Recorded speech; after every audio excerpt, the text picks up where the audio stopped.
looking up at a tree. I remember how it started. I was lost in a dream when the fire in my heart said an open rose.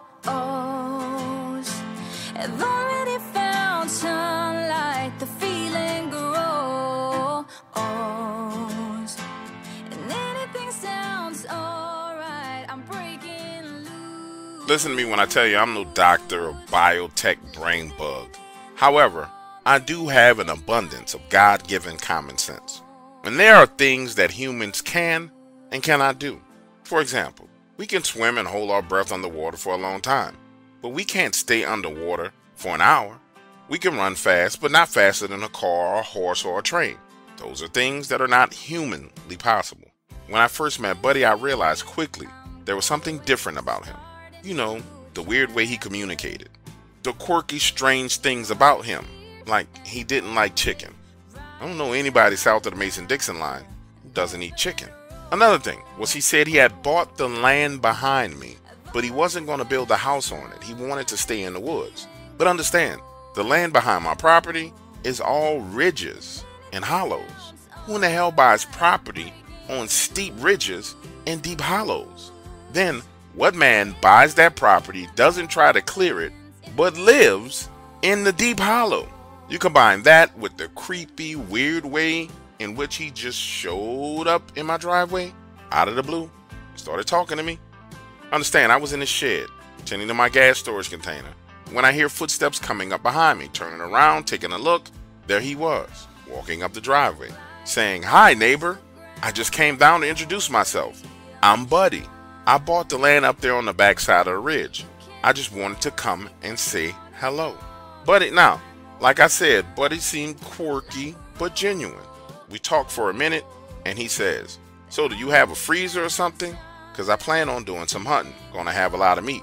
If you got a place to hold it, I'll bring you some." Listen to me, if there's one way to get to my heart, it's to offer me some free venison.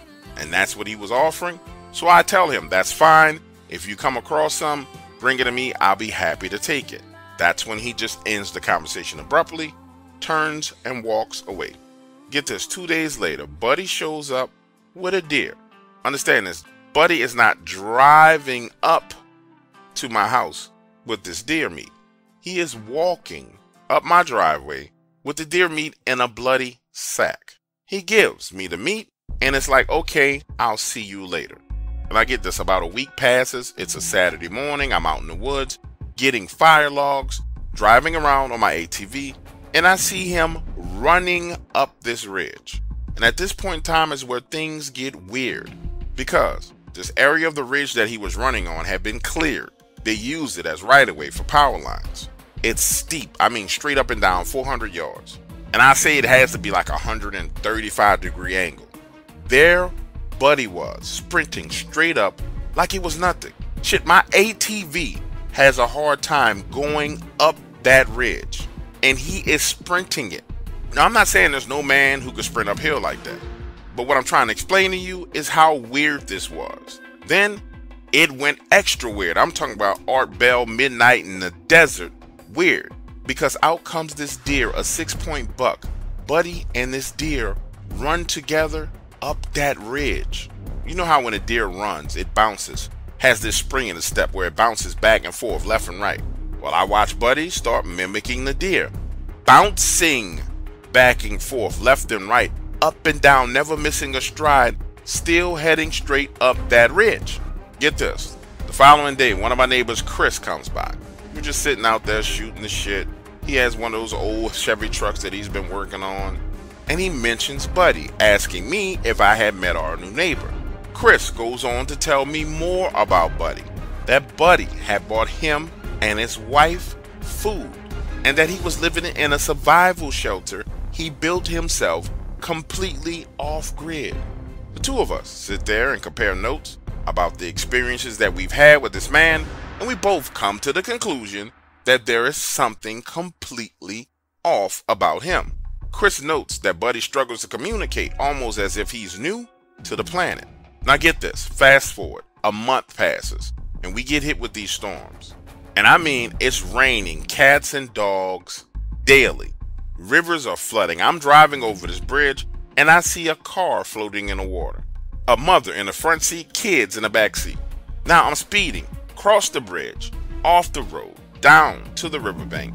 As I see this car hit some debris and gets stuck there in the water. You can see where the car has hit a tree that's down in the water, and that tree is preventing it from washing further downriver.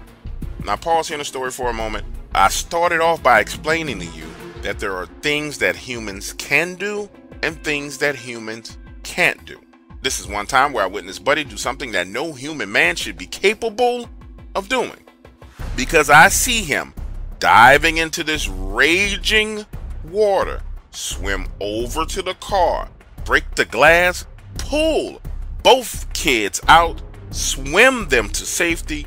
Then he turns, goes back into the water, and gets the mother.